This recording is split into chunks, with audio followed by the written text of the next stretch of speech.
Welcome to the JP podcast. I'm your host, John. I'm your co-host, Tom. And today's video is it's going to be about the Beatles. And this is actually something Tom and I have debated before. Actually, when we first became friends, and we've debated before, and it's actually pissed me off about Tom. And I didn't talk to him for like 30 minutes, because I was so mad. But I don't want. That's a long time when you're working 12 hours together and you're sitting next to each other and you just talked for 11 hours and that next half hour is just dead silent. Yeah. But it's not that I'm that big of a Beatles fan. And I happen to like them. They're not my favorite group in the world, but I do respect them. And Tom and I are going to go back and forth and we're going to debate this. So let's get started.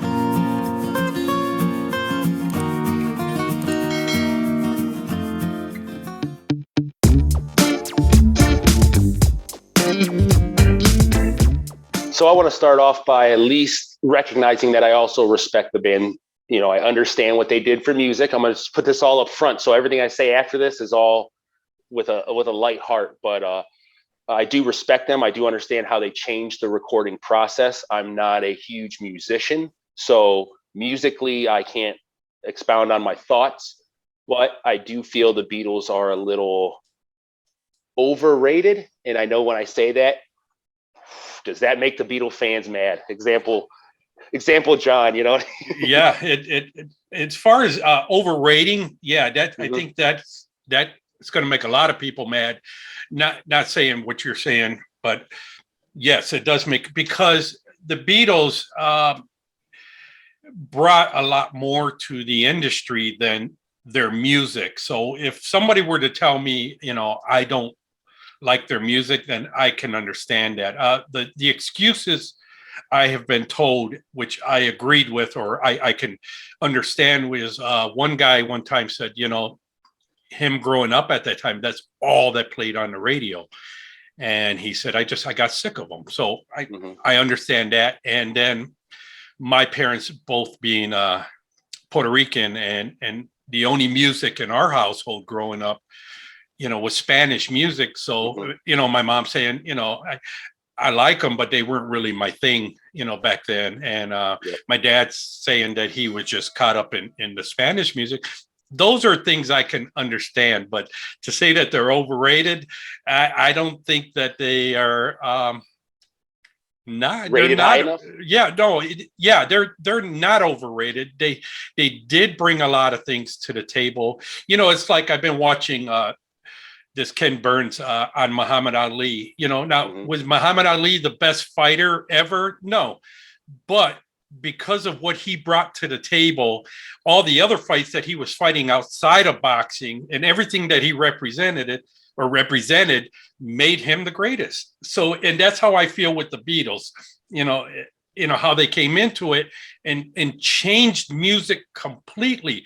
Whether if you don't like their music or not, you have to respect that, because in our lifetime, actually, who has done that? Well, there's been a few, but as far as like selling records, or you mean like revolutionizing the world? Is that what you're saying? With everything, everything. Yeah, I correlate it to this. I respect them, and I do. When you tell someone that the Beatles they're still on the Mount Rushmore. I'm not saying that they're not on the Mount Rushmore. I'm just saying like they're equivalent to what Dr. J was and Bill Russell were in the NBA. They were way ahead of their time. They were. I get that. But that doesn't make them the best ever. That makes them ahead of their time and revolutionary. Those are two different lanes. If you're telling me that they're, if that their music's this great band that had so much to prove or to show, and I, like I said, once again, I understand how they recorded. That's what we do now, and it wasn't done like that before. So that's how they've changed the game, which is, once again, they are on the Mount Rushmore of music bands, I guess you would say. So I'm not disrespecting them in any means, but it's very, when I listen to them, I didn't grow up, same with you. My parents grew up a little more white trashy. So they were into the Leonard Skinners, the AC/DCs. I'm not into that either. So I'm not saying those, but I'm saying I didn't grow up listening to the Beatles. And then when I did get a little bit older and I was able to listen to whatever I wanted and and then you put my friends are some Beatles fans, and they're listening to the Beatles. Just sounds so elementary to me. It sounds so Sesame Street. Really? Boo, boo, boo, boo, boo, boo, boo, boo. Like, okay, I get it. Now you're telling me that that's better than a Tool song, and I'm not even a huge Tool fan, or an Iron Maiden song, or a Dragon Force. There's just so many other musically gifted people that can that express their music better and more.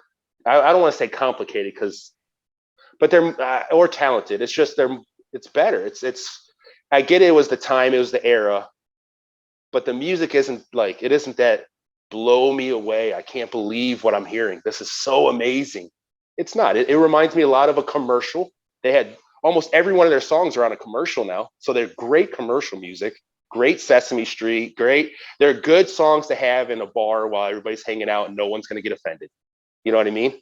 Yeah, and actually, for me to be the one to debate you in this, because I don't really follow them like I may have come across in the beginning, but I really don't. When I talk to a true Beatles fan, the first thing out of their mouth is how the band got better when Yoko Ono showed up. I'm kidding. That's wrong. No, the first thing out of their mouth is what album do you like? Because the albums all, it's as they changed. So depending on where they were in their career, where how they changed musically, that album represents that. And I really don't have a favorite album. And their early stuff, which I get, is the stuff that you're cracking on. I didn't like it at first either. I really didn't like the beginning parts, the parts that actually, or the songs that made them famous. But the more and more I learn about them, the more I realize, it's awesome. You know what I mean? Mm-hmm. They were an awesome group, a force to be reckoned with. Even, it's like you say, you don't have to like their music to understand that what they're doing within their music is what makes them great, so. And like you were saying, outside of music, I 100% agree with you. Outside of music, they did so much more than just chords and little riffs and lyrics that changed how we look at music and how we do music. And what they are on the top 4 of revolutionary bands of all time, if not number one in that category. So I don't want people to think I'm slamming them like they suck. It's just, I think it's a lot of hype for that'd be like us still saying Dr. J was the best because he was able to make them change basketball and not allow dunking. He was really awesome. He was really good. Yeah. There's just better along the way. No, I get it. But sometimes you got to give it to that person that brings everything. If it wasn't for the Beatles opening the door and just say it's like a tree and then everything branches off after that, they were the ones that did that. It was because of what they did. Music up until that time wasn't, they were actually guitar music, was on its way out.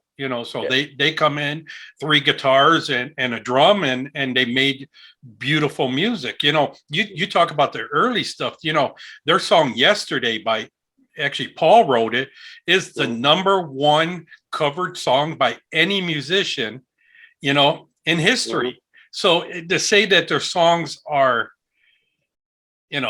ABC-ish, Sesame Street-ish, or, if those are words, but they're good songs. They're going to go down. That would justify my point that it's the most covered song because it's an easy song to do and a lot of people can figure out how to do it. And that's the whole point is, I'm not saying it's not a good song or it's not, once again, but if everyone can play it, how good is it? I don't see a lot of people playing Jimi Hendrix and he was ripping on the guitar. You know what I mean? Like you don't see a lot of that. There's a difference because the talent level is so much higher musically, guitar wise. I'm not saying as a whole, because I think Jimi Hendrix only had and that's only one guy, but I think that band only had one #1 song of all time. Ooh, Jimi Hendrix? Yeah. I get it. I get what you're saying. And that was going to be another one of my my points I was going to say. I mean, from 1962 to 1970, they're only together 9 years to put out 13 studio, albums. I mean, who has done that since That's Mhm. tough to do with hit after hit after hit, and they grow. You figure they were still in their late 20s when they broke up, and they already Mhm. had a legacy. So these guys started very young. It's hard to say now because music has changed, but I you said you knew of a couple people that, or a couple groups that you feel has changed, and we're only talking rock and roll. I don't want to Mhm. get into other genres, Yeah. or because there are equivalents to Beatles and other areas, but we're just talking rock and roll. You feel that there are other groups that's come in and changed music Yeah. completely? Yeah, just not as, because we're in an era where music is, you just mentioned, you were talking about just rock and roll, because you have so many avenues to get music, so many different ways to listen. Nobody listens to a full album anymore. That's just not, it's apples to oranges as far as that goes. Right. No one Okay. goes and buys CDs. So as far as musically goes, Tool to me, and Tool's not even like in my top five. As far as like, if I'm driving down the road, I rarely listen to rock and roll as far as that goes. So once again, feel free to light me up in the comments. I have no problems with that.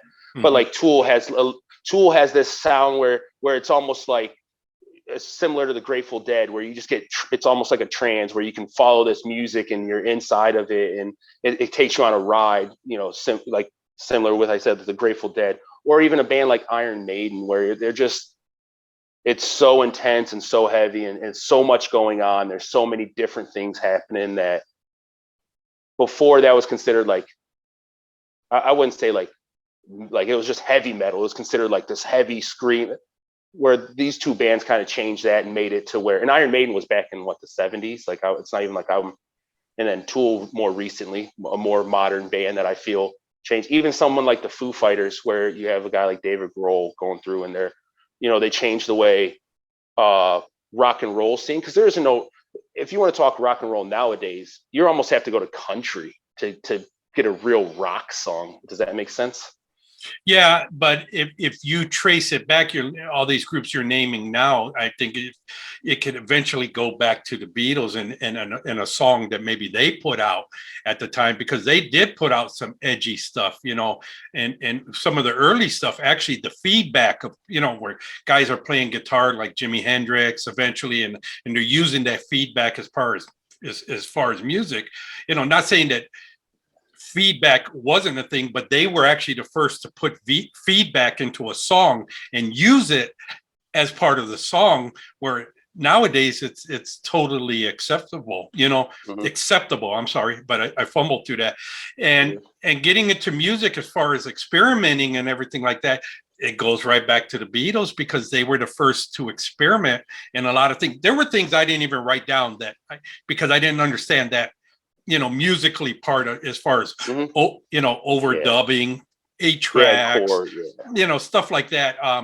Things that they were the first to do. But, as far as anything that you mentioned now, in my opinion, and I wish I were a better fan, where I followed them religiously, where, I could debate with you, even better. But to But me, it all can that's get traced back to the Beatles. well that well then you can go even further then and go back to, well, then they can trace that back. The Beatles can be traced back to whoever that influenced them.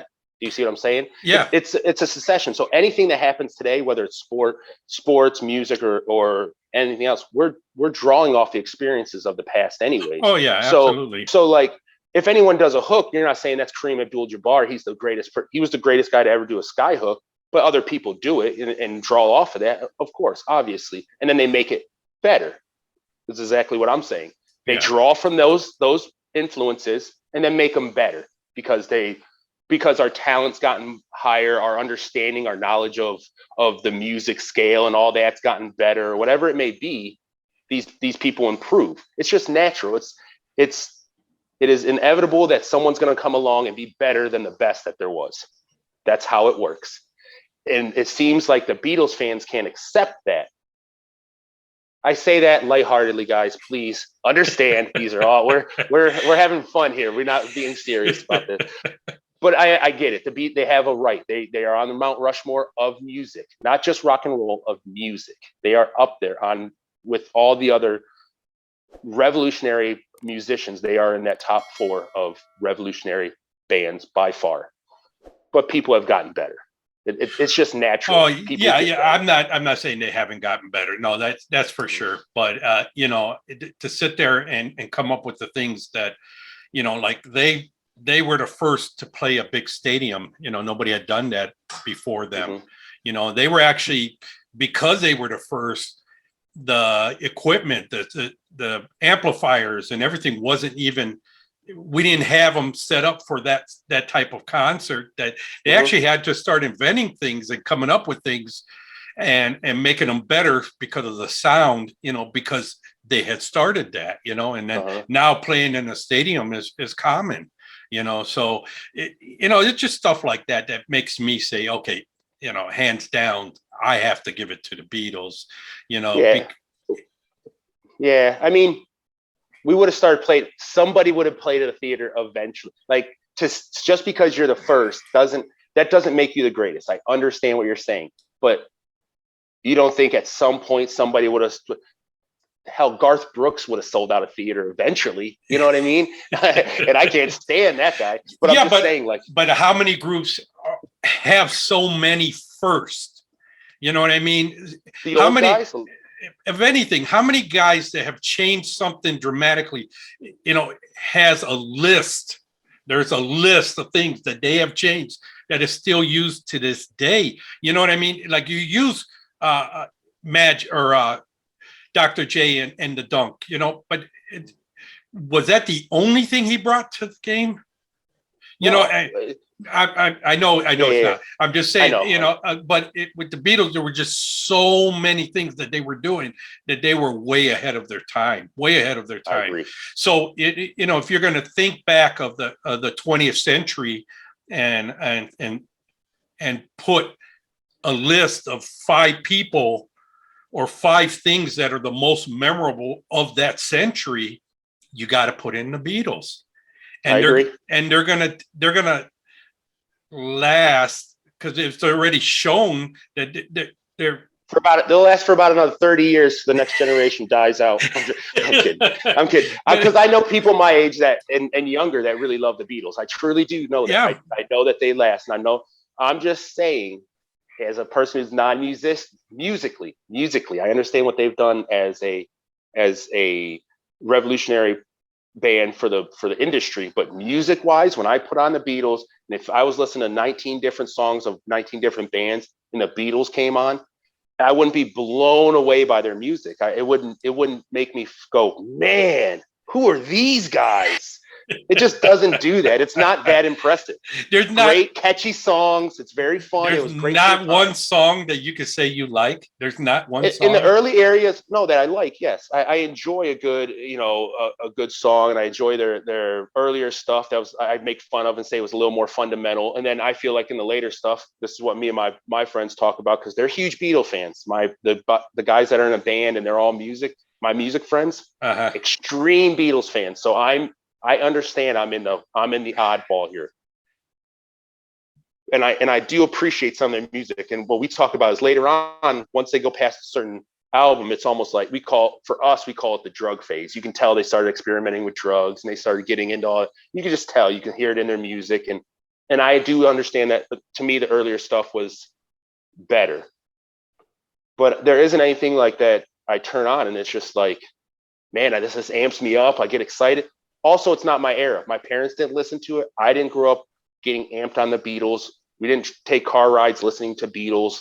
None of that happened. So when I put it on, there's no emotional investment for me. I just hear music. Yeah, and it's okay. That's actually a good argument. I don't have an emotional investment, and for those Beatle fans out there, if I'm missing something, please put it in the comments. I'm just going off of I've been watching. I watched some guy who has a degree in music theory, and he was explaining things that were within the theory that like he didn't know how they didn't study it by knowing this stuff. And to me, it's because they play like not comparing them to my dad, but my dad plays by ear. My dad plays by ear, learns everything naturally, and sometimes somebody could have a gift like that naturally. They don't need to go to school to learn something like that. Yes. And that's how I feel. And to have, it first started off with two great composers, musicians. Yeah. With George being right behind them, and by the end, when they were getting ready to break up, George, being the third one, had written some of the best Beatles songs, in my opinion. So George was coming into his own thing, and a lot of people talk about maybe Ringo not being the best drummer. Well, he didn't have to be, but Ringo did have a style, and I'm not being ignorant here, or maybe I am being ignorant. He's playing on a right hand drum setup, playing it when he's left-handed. So maybe that gave him the sound, and plus he was a true musician. And I don't know, for all that to come together, it's kind of hard to say that in today's world you couldn't, because groups today will put out one album and milk it for 4 or 5 years. Well, there's a different standard today. So that's a whole nother, that's a business thing. So they don't, same with all artists. They don't want to put out a bunch of albums. If you notice, mixtapes and little singles and all that are a lot bigger now, because they can't, the main industry can't grab onto those albums. And there's a whole business side to that aspect. But you did bring up something that I didn't think, not that I didn't think about, but it reminded me that I did want to mention.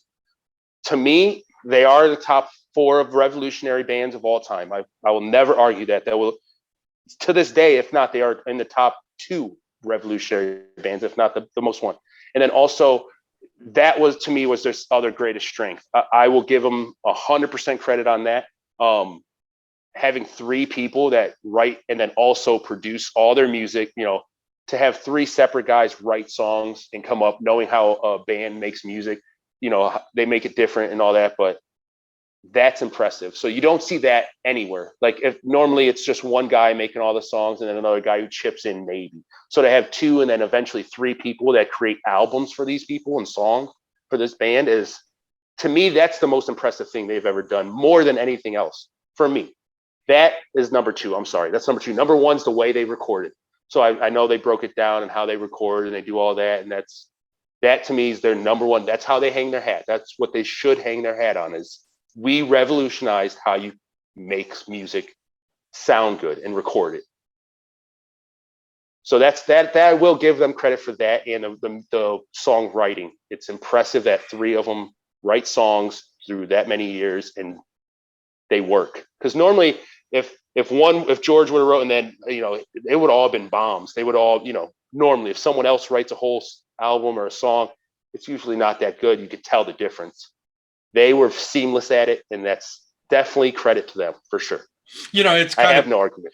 It's kind of cool. There's a documentary, the Get Back documentary on Disney Plus that I watched. And if you're not a fan and you don't like them, and it's not going to be a good documentary. But for me, watching them, it was pretty cool to see them work with each other every day and talk. And in one part, John Lennon was late, and Paul was, maybe I'm getting this right or wrong, I'm sorry, but he was a little frustrated. So he got on his guitar and he just started his bass and started strumming and came up with a song. And it was crazy. And then, he was always playing on piano, saying, "Hey, I'm working on this song." And you could hear that song and know that that's going to be a hit song eventually. And he's like, "I'm working on this song and that's going to be a hit song eventually." And it was like, it was cool to see them, working together. And even George was working on, which is one of my favorite songs, not my favorite, but one of them is, he was working on a song called Something. And, he's like, "Man, I've been working on this for 6 months and I just having a hard time getting through." And he's asking John Lennon, and John, just says, "Hey man, just stick with it pretty much, and put any word in there, put elephant in there if you have to. You could always change that later." Yeah, I do remember that part. And it's just pretty cool to see them. Now, if for you to follow them and become a fan, then, you got a whole bunch of different styles.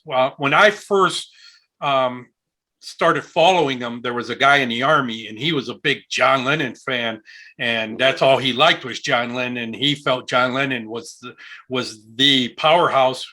But coming to learn more about the Beatles, you realize it was all of them. You know what I mean? And Paul, Paul was just a music machine. He was just cranking out songs. He still to this day is doing them. They may not be hits, but he's still doing it, and that's what I liked about him. Do they got the best songs in the world to me? No, but there is songs that they have that I just like, wow, them songs can never be touched by anybody else, and they have that. Yeah, and it's just because it's basic doesn't mean it's not good. So I'll clarify that again. Just because it's basic notes or whatever it may be, does still makes the you putting them together and coming out right. It does still sound good. It does make for a timeless song. I understand that. I definitely get that. And I have a buddy, one of my closest friends. Him and his dad are well, their whole family's musicians, guitars, drums. Literally, some of them professional musicians. So they're very tied to the scene. And boy, do they hate when we get talking about this topic with me. Because as you can tell, it's not like I'm not invested. So I more like riling them up than I do proving a point, to be honest with you. But we talk about it all the time, and they're Paul fans. They feel Paul McCartney was the machine that drove that, and they're on his side. They're Paul guys. But we get to talking, and you could definitely see like it's a band that if like that family, they're Beatles family. Like you can see like they will sit around and talk about the Beatles and hang out and really and reminisce and put on a Beatles album and talk while the music's playing. Like they are one of those diehard Beatles fans that you're talking about. So I do know people like that, and I respect that. It definitely makes sense. It's just different strokes for different folks, Yeah, if you follow them like that, you can get into some deep stuff with what they change. Now, me, I don't follow them like that, so I don't follow. I'm not a musician, so I can't say, this riff is really hard to play. And they were putting a lot of things together. I know musically that was very, wasn't common. You know what I mean? So for me to sit there and tell you exactly what I can't, so hopefully your friends are listening and they'll be able to say, musically what these guys were doing exactly like, they were putting a C minor with, with an A that doesn't go together, and I'm just making it up, but I don't know those things to be able to tell you. But I have watched podcasts on it of guys, saying, this, listen to this, and up until then, I do know at that time, in music, they were edgy. They were what you would consider an edgy band today. Whoever that may be, they were that in that time. They were a force to be reckoned with. And their global dominance is probably the third greatest quality they have, as far as, even as a non-Beatle fan, you cannot deny it. No matter what you say, and I don't say I'm a non-Beatle aficionado. I won't listen to it. But with that being said, their global dominance was another thing. Since then, you have your Elvises, your Madonnas, you got your Marilyn Monroe, you got your Beatles. Then probably after that, your Michael Jacksons, your even nowadays, even like your One Direction, where they can't go anywhere or be even seen, or if they're out on the street, it's just complete chaos. That was them to a T. They probably did that phenomenon better than anyone else as well. I'll give them credit for that as well. As far as being them or Michael Jackson are probably the two biggest global dominating musicians of all time. I think Michael Jackson is the only one that we can compare to today that had that. He is the one, which is kind of weird because we're talking about it because his family happens to own the rights to the Beatles, their music. Yeah, there's a big thing, a big fallout between Michael and Paul. Yeah, you would have to check it out and look it up, and Paul talks about it, because he doesn't own the rights to the Beatles. I knew they didn't, but I didn't know it was the Jackson family. I knew they didn't own the rights. Yeah, he actually was telling Michael that, hey, it's coming up, I'm going to buy it, and then Mike stepped in and outbid him and got it, which pissed It's business, but you know what I'm saying? Oh, yeah, Some, that's that. I don't know if that's a clean business move. I didn't know that. yeah, That's a rough one. I'll give it to that's not something you should have touched. Let them him. have that music. That's So that's beyond a business thing. That's more of like a moral thing. I think at that point,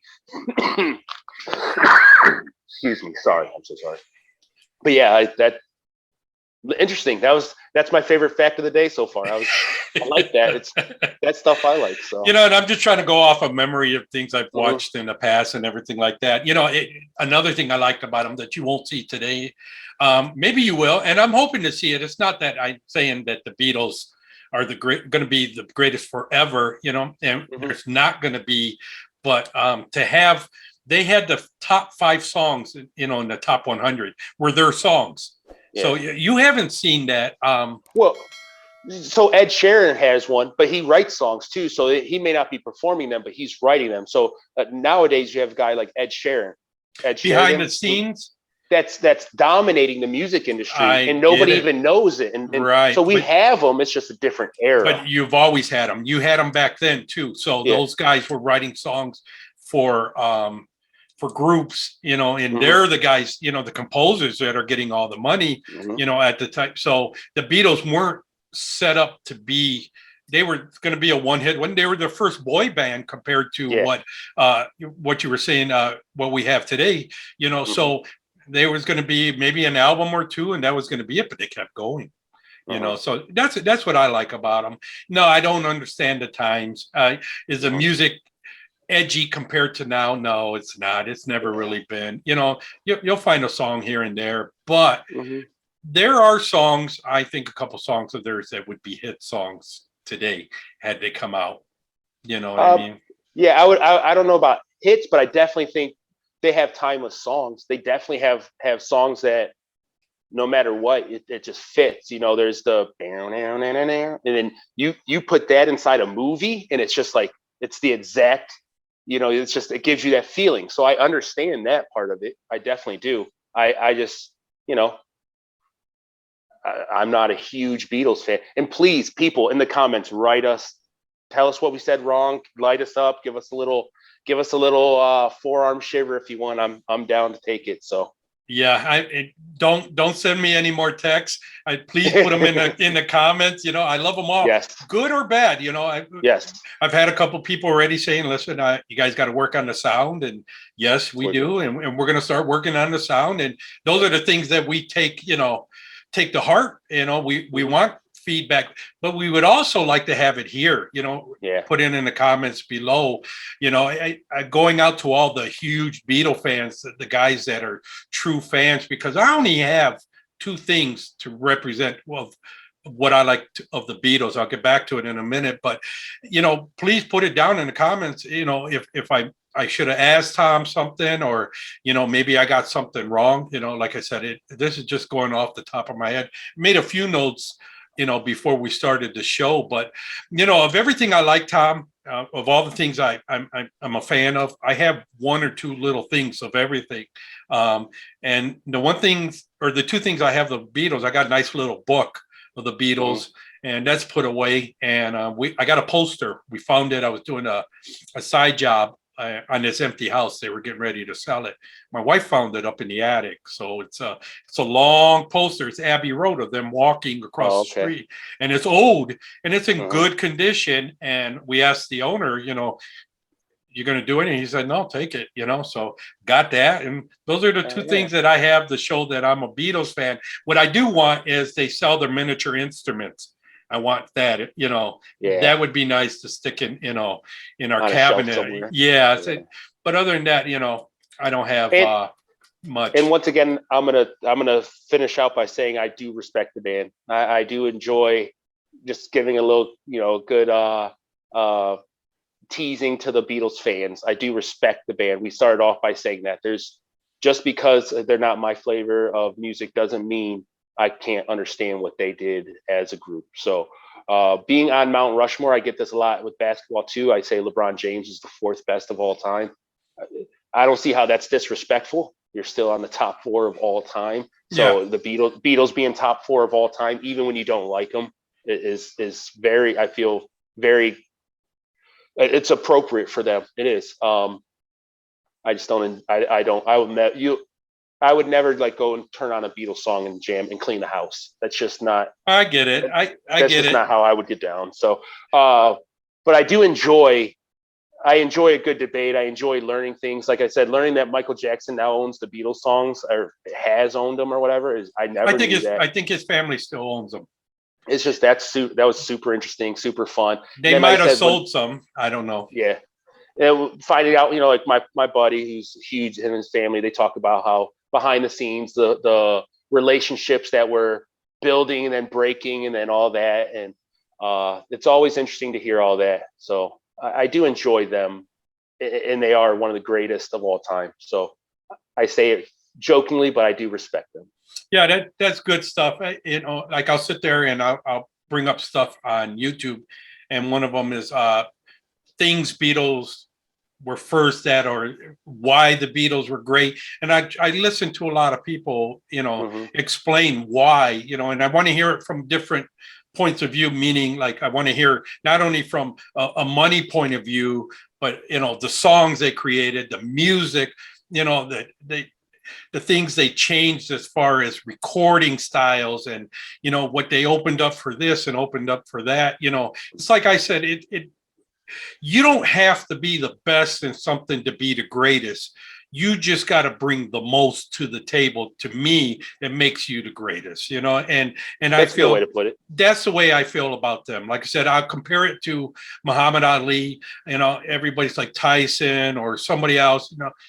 Muhammad Ali was clearly the greatest because he did a lot for boxing, and he did a lot for the rights movement and his religion, and just so many things that he was fighting for, makes him the greatest. And that's how I feel about the Beatles. So and once again, that's the great country we live in. That's what you're allowed to have as your opinion, because that's what makes this so fun, and what makes this interesting is being able to debate those things. Because I actually have a different view. I like looking at what we're judging. He's the greatest. What then? He's not the greatest boxer. Then he's the greatest humanitarian. He's the greatest religious guy. What is he the greatest at? Just a person, greatest person. He's the greatest champ of all time. So you see what I'm saying, though? Like, so if I don't care what you do outside. Is what am I judging you as the greatest? This then show me your stats. Show me the numbers on this part, and I will tell you who's the best. Then and I'll give my opinion. I'll give my opinion who's the best. Okay, I do understand what you're saying. But I think if given the situation at a certain time, the mood is right, I could put on a certain Beatles song and you would like it, and you would more than like it. You would like, man, it's pretty good. This is pretty good. I'd nod a little bit and then sing my ABCs and Yellow Submarine. You know what I mean? Get out of here. No, I'm kidding. Yo, man. So please help me out here, guys, in the comments, and write some stuff. Let me know, or let Tom know what you feel makes them the greatest. I'm not going to win this fight with Tom, no matter what I do, no matter what I got written down. It's not going to happen. But you can see why I didn't talk to him for a good half hour. It's very hard to sway me on having fun and teasing people. So, well, oh man, Tom, hey, guys, I appreciate it. And before we leave, we're sitting 2 subscribers away from 100. So be that 100 subscriber, please. Hit that like button, share if you want, and then just comment. Even if, like I said, even if you're like Tom, you're a moron who doesn't know a thing. I'm fine with that. I'll take that. That'll be part of our algorithm. Will be #moron. You know what I mean? Yeah. So I appreciate it, Tom. I love debating this, and I brought more to the table this time because I did my homework on them. I've been doing it for like a month now, so trying to figure out what I was going to say. And I brought a little more to the table, and I think what I'm going to do is sit you down. We're going to jam to some music. You know what I mean? Yeah. And that sounds horrible. I'm just kidding. All right. Well, I hope everybody enjoyed this show. And don't forget to like and subscribe, and please comment. And you know, and we're doing pretty good, and we're moving right along, and we're still having fun. So, you know, we'll see you guys later. Have a good time.